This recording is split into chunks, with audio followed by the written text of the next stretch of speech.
आप सभी को नमस्कार। जैसा कि आप देख रहे हैं, काफी दिनों से गर्भ विज्ञान पर अपनी जो कक्षा चल रही है बहुत लाजवाब उसके परिणाम है और बहुत सारे साथियों को बहुत लाभ हुआ। और लाभ के केंद्र में अगर कोई है तो उस समझ को हमें समझना पड़ेगा।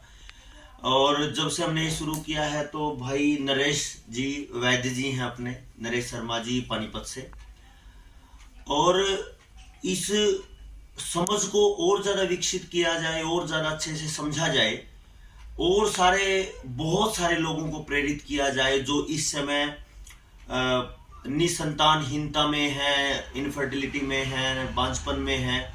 इस टाइप की बहुत सारी समस्याओं से समाज जूझ रहा है। और इसके इसके एकदम उल्टा अगर हम नरेश भाई की बात करें, वैद्य जी की बात करें, नरेश शर्मा जी की, तो इनके पास एक रिकॉर्ड है। इनका रिकॉर्ड है 267 ऐसे परिवार जहां पे इनफर्टिलिटी की प्रॉब्लम बहुत ज्यादा थी, लेकिन आज वो खुशहाल जीवन जी रहे हैं, उनका परिवार पूरा है। इसी कड़ी में हम यहाँ आपको बताने वाले हैं एक ऐसे परिवार के बारे में जिन्होंने खुशी खुशी हाँ कर दिया कि भाई जो नरेश भाई से बात करके वैद्य जी से हमने चर्चा की और उन्होंने जो चिकित्सा हमारी की उससे हमें कितना लाभ हुआ और हमने कितना समय बिताया, कितना पैसा एलोपैथी के चक्कर में खराब किया, कितना समय, एक दशक से ज्यादा इन्होंने समय खराब किया, कितनी ऊर्जा और कितना इनका मनोबल टूटा हुआ था, उसके बाद मनोबल कैसे बढ़ा, ये सारी बातें हम चर्चा करेंगे। हमारे साथ भाई शेषनाथ जी हैं, सेक्टर 13-17 पानीपत से। तो बहन जी से भी बात करेंगे, शेषनाथ जी से भी बात करेंगे और वैद्य जी हैं अपने, इनसे भी बात करेंगे कि जो ये पड़ाव रहा इस समस्या से बाहर आने का, जिसमें इस समय गर्भ विज्ञान की बहुत ज्यादा जरूरत है, लोग बहुत परेशान हैं और धक्के खाते खाते अस्पतालों के और एलोपैथिक डॉक्टरों के कोई समाधान मिलता नहीं। नरेश भाई क्या कहना चाहेंगे, कितना मतलब मैं कितना सही हूँ? आपको तो पहले से इसकी जानकारी बहुत ऊंचे स्तर की है। नहीं, इसमें असंभव कुछ नहीं है। जब कोई इतना हारा हुआ परेशान आदमी कोई ठान ले या कोई उसको सही दिशा दिखा दे तो उसमें असंभवता खत्म हो जाती है। और जो एलोपैथी डॉक्टर है, अस्पताल है, उसके जो परिणाम है वो किस लेवल तक तबाही में है और लूट है, झूठ है, इसके बारे में क्या कहेंगे? नहीं, इसमें एलोपैथ में इसका तो इलाज है ही नहीं, क्योंकि इसमें इलाज के नाम पे एक बहुत बड़ी लूट है, बड़ा स्कैम है। जब इनके पास तो एक लीवर तक की दवाई नहीं है तो ये तो बहुत बड़ा रोग है उनके लिए तो जी। तो उसमें तो इनके पास इलाज है ही नहीं। इसका इलाज सिर्फ एक ही पैथी में, आयुर्वेद में भी शास्त्रों अनुसार, जब शास्त्रों अनुसार आयुर्वेद के लाखों वैद्य और डॉक्टर इलाज कर रहे हैं, जो सक्सेस हजारों में है, लाखों बाकी के वो भी फेल हैं। लेकिन इसमें अगर ऋतु, प्रकृति, स्वास्थ्य और जो जो महिला उसके शरीर के अनुसार अगर हम उसकी नाड़ी, उसके वात, पित्त, कफ तीनों दोषों के हिसाब से अगर हिसाब लगाएं तो संभव है। चलिए, नहीं तो संभव नहीं। मतलब जो वैद्य जी ने बताया कि नाड़ी दोष का ठीक होना, प्रकृति को समझना, ऋतुचर्या को समझना और जो स्त्री पुरुष के शरीर के स्वास्थ्य को समझना, इसको बहुत गहराई से समझ के अगर इस पे काम किया जाए और दिशा दी जाए तो इसके परिणाम आए। और लगभग 350 के लगभग केस वैद्य जी के पास है, तो ये बहुत बड़ा मतलब काम है और बहुत बड़ा सफलता का एक आधार है। तो हम शेषनाथ जी से बात करते हैं। ये परेशानी जैसे पता चला, ये आ जाओ उठ गया, सो रहा था यही है, इसीलिए लेने के लिए को गए कोई थे। बात मगर ये भी आ जाएंगे तो बढ़िया ना। आपको देखना चाहिए कि क्या जागृत है। तो जो आपके पास बेटी है 12 साल, जी जी, बेटी 12 साल पहले हुई, उसके बाद क्या परेशानी आई? आपने मतलब जो पिछला 10-12 साल का जो जीवन जिया, वैद्य जी से मिलने से पहले, बेटा आपको बधाई हो बेटे के लिए। बहुत धन्यवाद जी। और ये तो इनके आशीर्वाद से ही है। हाँ, वो ठीक है। गुरु जी का आशीर्वाद था, इन लोगों का सहारा था, जब जाके ये चीज बात। एकदम। तो इसमें अपना जो इस समय पूरा बहुत बड़ा समाज है जो इस समस्याओं से गुजर रहा है, जी जी, उसमें आप भी थे और अब आप उससे बाहर आके खुश हो। तो ये जो पिछले 10 साल की स्थिति है उसके बारे में आप बताइए, क्या कुछ हुआ, कैसे परिवर्तन आया, क्या परेशानियां थी और ठीक कैसे हुए?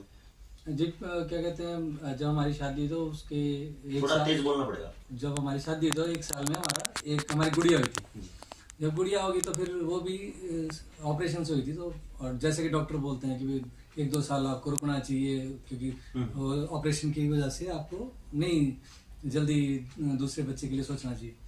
तो जब ऐसी बात है तो हम वैसे ही 1-2 साल रुके। फिर जब उसके बाद हमने क्या नाम है इस चीज़ के लिए अपने फैमिली को आगे बढ़ाने के लिए सोचा, तो हमें बहुत सारी दिक्कतें परेशानियाँ आने लगी। हमारा कोई काम ही नहीं बन रहा था, नहीं तो कंसीव नहीं हो पा रहा था। फिर हमने फिर वही आदमी को सीधा डॉक्टर ही दिखता है तो हम डॉक्टर के पास भागे, डॉक्टरों के पास गए। डॉक्टर ने मतलब ये दवाई वो दवाई और ये टेस्ट वो टेस्ट, मतलब हमें मतलब 10 साल के करीब हमें धक्के खाने पड़े। मतलब 10 साल 8 साल तो कह सकता हूँ मोटे मोटे, क्योंकि 2 साल के बाद हमने इसके बारे में सोचना शुरू किया। तो 8 साल तो हमने फिर धक्के खाए, कभी इस हॉस्पिटल कभी उस हॉस्पिटल कभी यहाँ वहाँ, मगर कोई बात नहीं बनी। तो फिर हम भी थक हार के हम चुपचाप बैठ गए जी, अब जो भगवान की मर्जी है हमारी एक बेटी है, ठीक है भाई काफ़ी है। तो फिर हम अपने गुरुजी के संपर्क में आए। गुरुजी को हमने अपनी परेशानी बताई, ऐसे ऐसे बात है। तो हमारे गुरुजी ने हमारे को रास्ता दिखाया और वैद्य जी से मिलवाया कि इनके पास आप जाओ। फिर हम इनके पास आए और वैद्य जी को अपनी सारी समस्याएं बताई। फिर जैसे जैसे वैद्य जी ने हमारे को बताया करने के लिए, जिस दवाई का जिस समय पे इन्होंने जो बताया, हमने वो सारी बातें पत्थर की लकीर मान के हमने फॉलो करी। कितना समय बीच में ये परेशानी कि कंसीव नहीं हुआ और आप परेशान रहे? 8 साल तो अस्पतालों के 8 साल तो मोटे मोटे थे ही। मैंने बताया जैसे पहले साल गुड़िया हुई थी मेरी, और फिर उसके बाद हम 1-1.5 साल रुके थे। उसके बाद हमने मोटा 8 साल, लगभग 8 साल ये परेशानी रही। जी जी। और तो अस्पतालों में डॉक्टरों का क्या कहना था फिर? वो तो ये कहते जी नहीं अब तो मुश्किल है जी इनका माँ बन पाना, अब आप सब्र करो या तो सरेगोसी में जाओ। अच्छा, या IVF पे जाओ, सरेगोसी पे जाओ, ये मतलब जो भी आज का सिस्टम था। सीधा बोलते सरेगोसी में जाओ, अब मुश्किल है। तो फिर जब उन्होंने ऐसे बोल दिया था फिर तो हम तो बिल्कुल ही निराशा में आ गए। निराशा में तो अब वही बोले, हमने तो अपने मन को मोटा कर लिया। जब छोटे जाने जब सारी चीज़ हमने कर ली अपनी तरफ से और दुनिया भर का पैसा लगा दिया हमने जितना हमारी बेमत में था। फिर ये तो वही कह रहे हैं कि जब भगवान ने हमारी सुननी थी, हम वैद्य जी के संपर्क में आए और वैद्य जी ने हमारे को जो रास्ता बताया, जो दवाई जिस टाइम पे खाने के लिए बोली, जैसे बोला, जैसे इन्होंने सारा हमने वैसे फॉलो किया। और क्या कहते हैं, भगवान ने भी आप लोगों के आशीर्वाद से हमारी सुनी। और 2 साल का बेटा, 2 साल का बेटा, चलो बधाई हो आपको। बहुत बहुत धन्यवाद आप लोगों का। और आप लोगों के आशीर्वाद से ही काम बढ़ते हैं जी, ऐसे तो आदमी धक्के खाते रह जाएगा। देखो, जहाँ विद्वान होंगे तो विद्या वहीं होगी, और जहाँ विद्या होगी वहाँ समाधान होंगे। बिल्कुल बिल्कुल। बहन जी, आपकी क्या मनोदशा थी जब ये 8 साल का समय ऐसे जा रहा था और बहुत सारी परिस्थितियां थी? बस मन को मोटा कर लिया था कि अब भगवान ने जो कर दिया हमारे लिए, जो डिसाइड कर दिया वही होगा।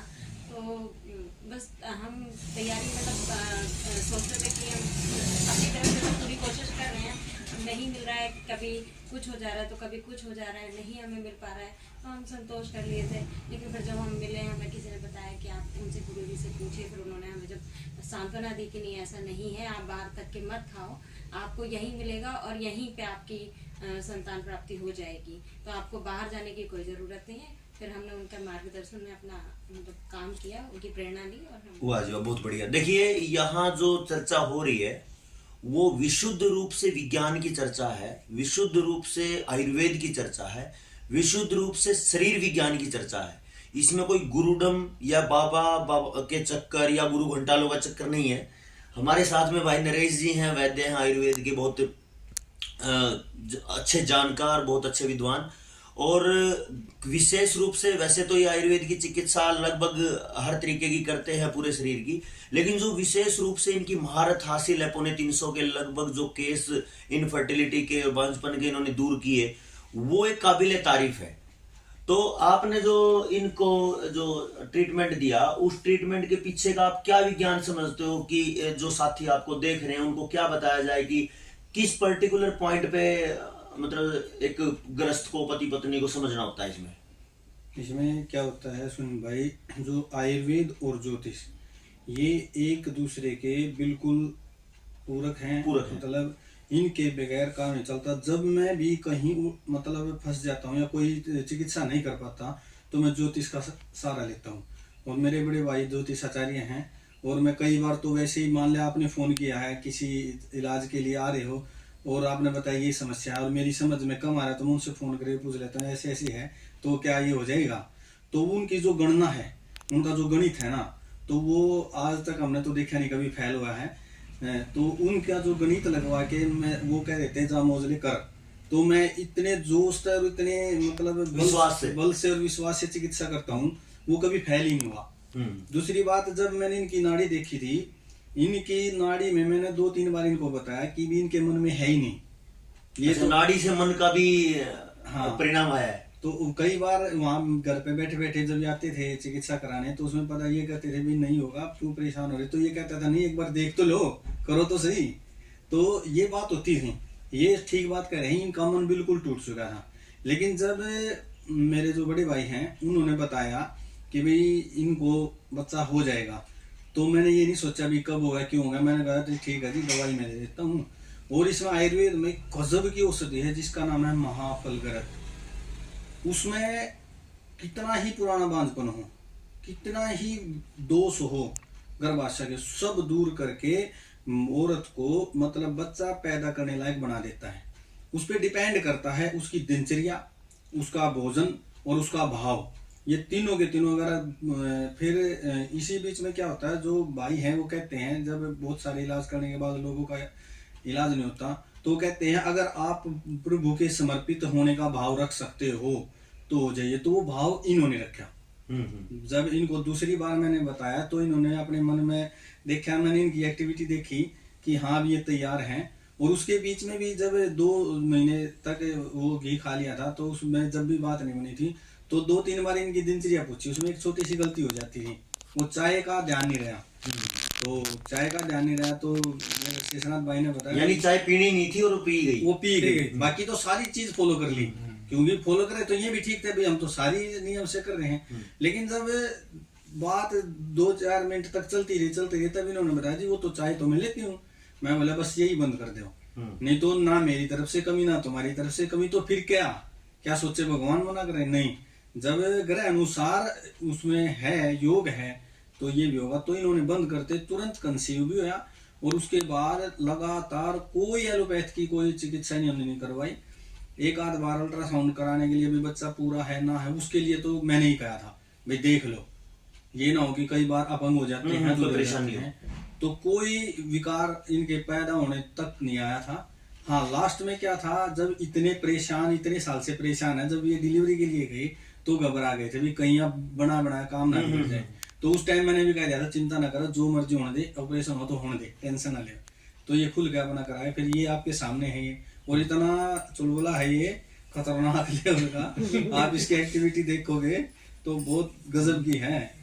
मैं आपको एक बात कहूंगा कि जो इन्होंने भाव बोला कि इनके भाव गजब के थे, कई बार इसको हम आध्यात्मिक पक्ष को ले लेते हैं कि भाव अच्छा हो गया तो क्या हो गया। इसको आप विज्ञान की भाषा में ये कह सकते हैं कि लॉ ऑफ अट्रैक्शन है। ये जो अवचेतन मन की अवधारणा है, अवचेतन मन का विज्ञान है। जब आप विश्वास करने लगते हैं तो जीवन के सारे आयाम उसी अनुरूप ढलने लगते हैं।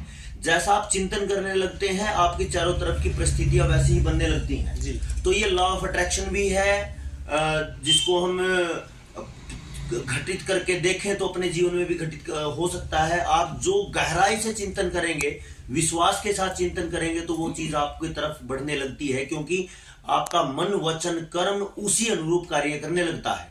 और जब किसी कार्य पे मन से, वचन से और कर्म से मेहनत होना शुरू हो तो वो काम होता है। उसी के अनुरूप उसके परिणाम को अगर देखा जाए तो उसको वैद्य जी भाव बोलते हैं। अलग अलग ज्योतिषाचार्य उसको कुछ और शब्द दे सकते हैं, विज्ञान के लोग उसको लॉ ऑफ अट्रैक्शन बोलते हैं। लेकिन मूल में है मन वचन कर्म से मजबूती से विश्वास के साथ उस काम पे लग जाना। हाँ, इसमें एक बात है जो आप कह रहे हो जी, इसमें जो विज्ञान की दृष्टि से भी देखे तो जो रस होता है ना, जो पिट्यूटरी ग्लैंड रिलीज करती है, आदेश जो संदेश देती है शरीर में, उसका पूरा महत्व है। हाँ, जब इन्होंने, और वो मानसिकता से जुड़ा हुआ है। हाँ। जब इन्होंने सोचना शुरू किया, जब इनके मन में आए चलो जब इतना जोर ये भी लगा रहे हैं, ये भी, और उन्होंने जो हमारे बड़े भाई हैं गुरुजी इनके, उन्होंने भी कह दिया, तो इन्होंने भी मन बनाया। तो सोचना जब इन्होंने शुरू किया तो रस इनका है। मैंने कई बार इनमें बदलाव देखा। जब उस बीच में जब आते थे कि हाँ अब पूरा रस है, हमने इसको बताया भी अब पूरा रस भाई तू चिंता न कर, अपने आप संभाल लेगी वो। तो वो ऐसा हुआ क्योंकि जब वो रस बनाना शुरू कर दे, उस रस शरीर पे काम करता है, ये पूरा वैज्ञानिक है। और जब शरीर पे काम करता है तो वही हार्मोन रिलीज शरीर करता है, तो वो होता ही है। तो इसमें तो जो प्रजनन के लिए जिन हार्मोन्स की जरूरत है, जब यहाँ से आदेश आएगा पिट्यूटरी ग्लैंड पे जो ग्रंथि है, वो वही रस निकालेगी, तो पूरे शरीर में वो बदलाव भी आते हैं। ऊपर से काम करती है औषधियां जी, पहले भाव काम करेगा, फिर औषधियां काम करेंगी तुरंत। इसमें वैसे तो मैं जितना समझ पाया हूं, किसी चिकित्सा के लिए चार चीजें काम करती हैं। पहले मरीज का भाव, दूसरा मरीज को केयर देने वाला, तीसरा औषधि और चौथा वैद्य। जी, लगभग ये 4 पक्ष है, 4 पड़ाव हैं किसी भी मतलब चिकित्सा के। यहाँ पे हमने जो चर्चा की, ये हम आपको दिखा रहे हैं पहला केस, जहां यहाँ पे सब मतलब एक सफलता है। कभी भी अगर आपके साथ ये परेशानी है, जो साथी इसको देख रहे हैं वीडियो को, वो साथी कभी भी नकारात्मकता में ना जाएं। हर समस्या का समाधान है। अच्छा, मैं आपको एक सवाल और करता हूं, इस समस्या का समाधान किस एज तक हो सकता है? इसमें क्या होता है, जो महिला है उसके मासिक क्रम पे डिपेंड करता है। अगर उसका मासिक क्रम का, बहुत सारी औरतों का मासिक क्रम 40-45 के बाद भी चलता रहता है, तो उसका ये सीधा समझना चाहिए कि मतलब शरीर चाहता है मैं दोबारा गर्भाधान कर सकता हूँ, मेरे अभी तक मेरे में इतनी पावर है, इतनी गर्भधारण की अभी तक ताकत है, तो मैं दोबारा कर सकता हूँ। अगर आप चाहो तो बच्चा ले सकते हैं, वो इसका सीधा संकेत है। तो इसमें कुछ औरतें हैं जो 55-60 साल तक भी बच्चा पैदा किया है। कुछ का केस आया है, जैसे पहले बच्चा था, वो उनका किसी कारण से दुर्घटना बस वो चला गया, तो उन्होंने दोबारा मतलब ऐसा सोचा भी हम बच्चा पैदा करें। एक है हमारे समालखे में ही है, उनका किया था हमने इलाज, लेकिन मैंने उनको बोला भी आप बता सकते हो? बोला जी नहीं बताएंगे। हमने कई बार ऐसा करके देखा, तो नजर लोगों की कहते हैं ना, नजर लग जाती है, तो वो हम नहीं करेंगे। तो अब हम माफी चाहेंगे, लेकिन आप कहोगे तो हम किसी से बनवा के भेज दें। नहीं भाई, ऐसा थोड़ी, हमने नहीं दिखाना।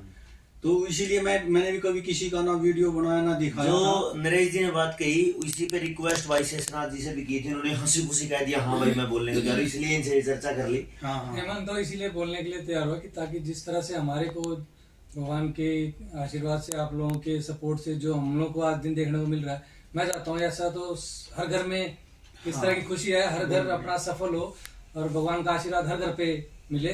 और क्या कहते हैं, जैसे मुझे नरेश जी का, वैद्य जी का पता लगा, ऐसे दुनिया को पता लगना चाहिए ताकि लोग को सही रास्ता सही मिले, वो एलोपैथी या बेकार की जगह पे अपना समय और पैसा बर्बाद ना करे। एकदम ये जो विचार है बहुत लाजवाब विचार है, और भाई ने सहयोग किया।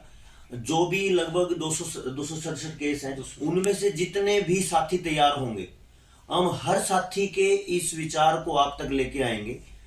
उसमें से 100 तैयार होंगे कि 150 होंगे कि 200 होंगे, जितने भी होंगे, सभी तो नहीं होंगे, जैसे वो मना कर दिया उन्होंने, लेकिन आप तक पूरी तरीके से वैज्ञानिक तथ्य पर आधारित, बिना एलोपैथी की लूट को शामिल किए, यानी उससे दूर होके प्राकृतिक तौर से आयुर्वेद आपको अपने परिवार को पूरा करने में मदद करेगा। ऐसा नहीं है कि केवल लड़के हो जाएं, ऐसा नहीं कि केवल लड़की हो जाएं, परिवार पूरा होता है माता पिता के साथ, बेटे बेटियों के साथ, दादा दादियों के साथ परिवार पूरा होता है। लेकिन इस समय जो खान पान है और बहुत सारी गलत आदतें, गलत जीवनचर्या, दिनचर्या, उसने हमारे समाज को बहुत छोटा कर दिया है, तोड़ दिया है। तो बहुत सारी परिस्थितियां हैं, और इसमें एक मुख्य तौर पे बांझपन की, इनफर्टिलिटी की है। तो नरेश भाई जी के, वैद्य जी के इस विद्या से, विद्वत्ता से और भाइयों के आपके विश्वास से ये सफल हुआ, और हमारे सामने बेटा है, और अभी ये नींद से उठा है, तो थोड़ा सा देख रहा है कि ये हो क्या रहा है। लेकिन जो चंचलता है और जो चुस्ती है, वो एक अलग लेवल की है, क्योंकि इन्होंने जो जिस तरह का घी खाया है, वो ऐसे किसी को सामान्य रूप से प्राप्त नहीं होता, है ना। तो बहुत ऊंचे कर्म होंगे इनके। आप सबने इतना ध्यान दिया, और हम आप सबके साथ मिलके और साथियों से चर्चा करेंगे और आपके सामने लेके आएंगे। चलते हुए ये कहना चाहूंगी, हाँ जी, हाँ जी, कि अगर आप कोई काम करना चाहते हैं तो उसके लिए आपकी आस्था, विश्वास होना बहुत जरूरी है। और आयुर्वेद एक ऐसी विधि है जिसमें कुछ भी इम्पॉसिबल नहीं है। जी जी, बहुत बहुत धन्यवाद। कहीं इसमें कोई पाखंड की बात, इसमें कोई मतलब ऐसे किसी को कुछ कर दिया, कोई कह दिया, ऐसा नहीं। विशुद्ध रूप से आयुर्वेद, विशुद्ध रूप से विज्ञान की बात है, और फिर हम चर्चा करते रहेंगे। अगर आपको कोई ऐसी परेशानी है तो जो स्क्रीन पे नंबर है आप उस पर मैसेज करिए और आपकी हर समस्या का समाधान मिलेगा। बहुत बहुत धन्यवाद। जय